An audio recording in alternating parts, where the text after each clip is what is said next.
नहमदुहु व नुसल्ली अला रसूलिहिल करीम अम्मा बाद फ़ाऊज़ु बिल्लाहि मिनश शैतानिर रजीम बिस्मिल्लाहिर रहमानिर रहीम अल फितनतु अशद्दु मिनल क़त्ल सदक़ल्लाहुल अज़ीम। अल्लाह से करे दूर तो तलीम भी फितना है, अल्लाह से करे दूर तो तलीम भी फितना है, इमलाक भी औलाद भी जगीर भी फितना है, न हक के लिए उठे तो शमशीर भी फितना है, शमशीर ही किया नारे तकबीर भी फितना है।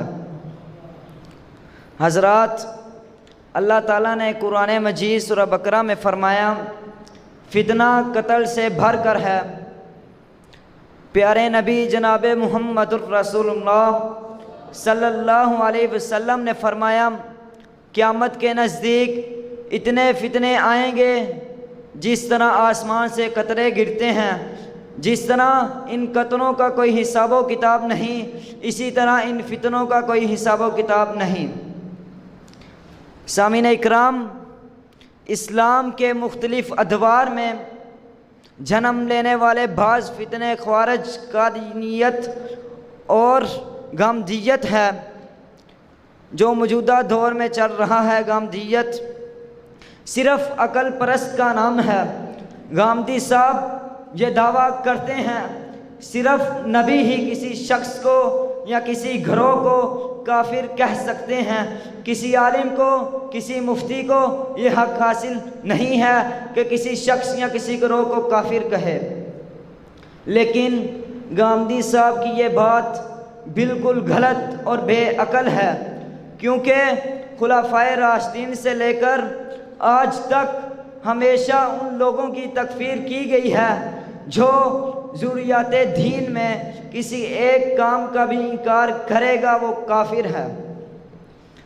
सैयदना अबू बकर सिद्दीक़ रज़ी अल्लाह ताला अन्हु के दौरे खिलाफत में नबूवत का इकरार करने वालों और ज़कात का इनकार करने वालों को सैयदना अबू बकर सिद्दीक़ रज़ी अल्लाह ताला अन्हु ने काफिर कहा था।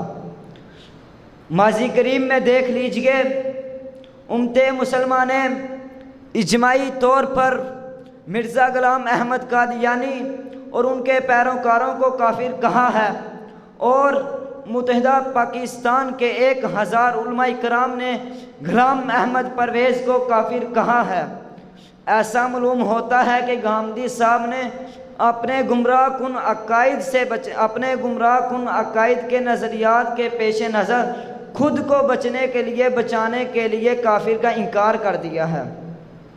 गामदी साहब कहते हैं गैर महरम मर्द औरत एक दूसरे के साथ हाथ मिला सकते हैं, जायज़ है।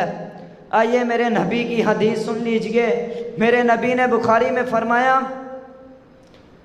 अगर कोई गैर महरम औरत से हाथ मिलाने से अच्छा है कि अपने सर में कील ठोक ले।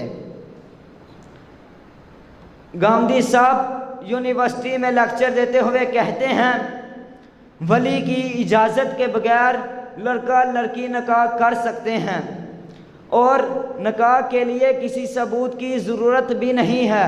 लेकिन मेरे नबी ने फरमाया ला निकाह इल्ला बिवलिय्यिन, वली की इजाज़त के बगैर निकाह नहीं है।